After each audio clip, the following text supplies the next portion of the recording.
we're saying, in a sense, is there's a real practice implication associated with, as I was saying, within the last quarter there were permanent orders issued.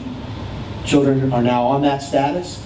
Some of those children would have had a lot of movements prior to the permanent order being issued. Some of them would have had relatively few. What we can say with some degree of confidence, given the data so far, is that if you are able to provide support to those high-risk carer-child combinations, there's a good chance that you will reduce placement instability. And that this particular district within all of New South Wales is a pretty good place to try out those practice interventions, particularly as it relates to the issue of continuous quality improvement. We now have a hypothesis that says this is a high-risk group. If we add to the support that carers receive, there's a connection potentially between that and the reduction in placement moves. What we don't see that there's a difference in the total number of moves. It's the time to the first move following. And again, that's an important distinction. I don't think we fully understand the meaning of the distinction, but it's really, if you can slow down the first move, there may be cascading benefits in what happens subsequently, and certainly with regard to the developmental issues, which we haven't yet looked at. But I think there are good practice implications here to pay attention to.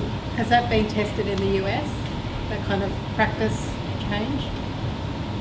That is an excellent question, and I don't really know. I mean, that's the unique thing that you have here, is that there are very few places anywhere in the world where you can talk about post a particular event in life of the child, what happens next, and how do you support caregivers. That's the strength of what you have here, and this is one example, and there are others from the work of my colleagues here that could speak to direct practice implications as it relates to improving what takes place.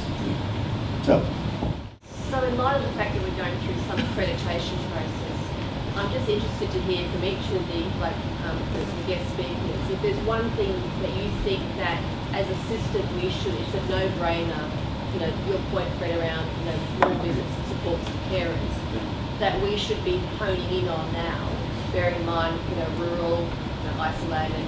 What would be your advice to those of us, both from the government sector but also the non-government sector? So if we each have a comment from each of you.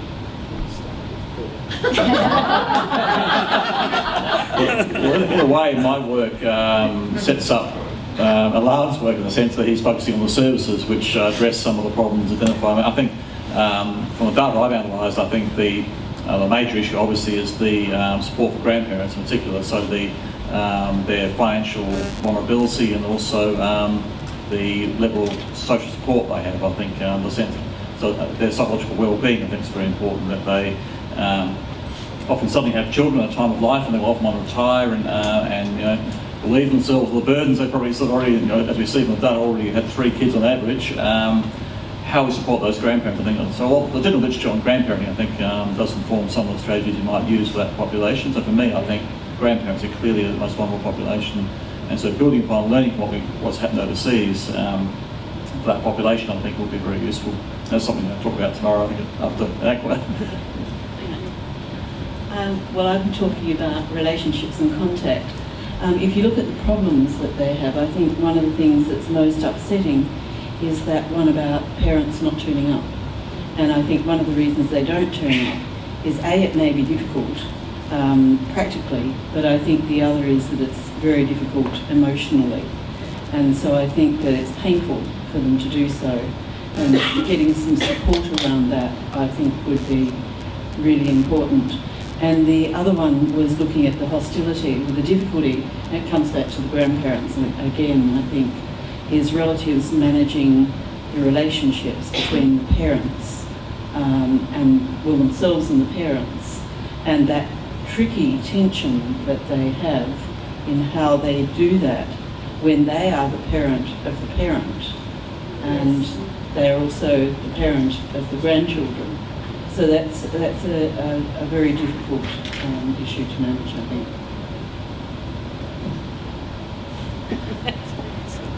So Paul, I gave him the microphone, but he stole my practice. So I'll reiterate that one and add one.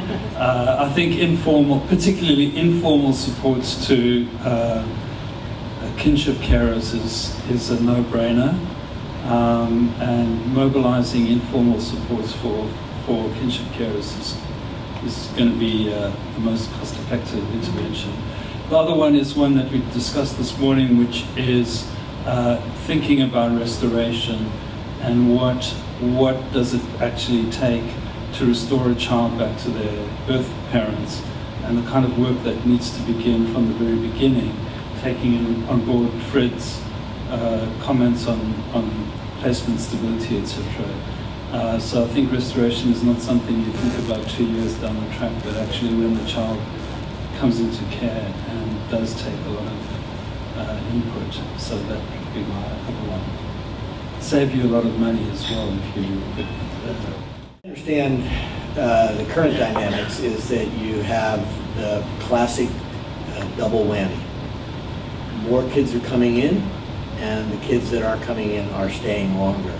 So that's the perfect storm in terms of why do caseloads grow exponentially almost. And so I think I'm not aware of any dramatic changes in the poverty rates or the other sort of background risk factors that may be at work. I think that there are, again, my understanding is incomplete, but reporting by way of comparison, New South Wales has a tremendously high number of child abuse and neglect reports relative to jurisdictions of similar sizes. New York City has 8 million children, or 8 million people living in it, 2 million children, something like that. They at one time had 50,000 children in out-of-home care. They are now down below 10,000.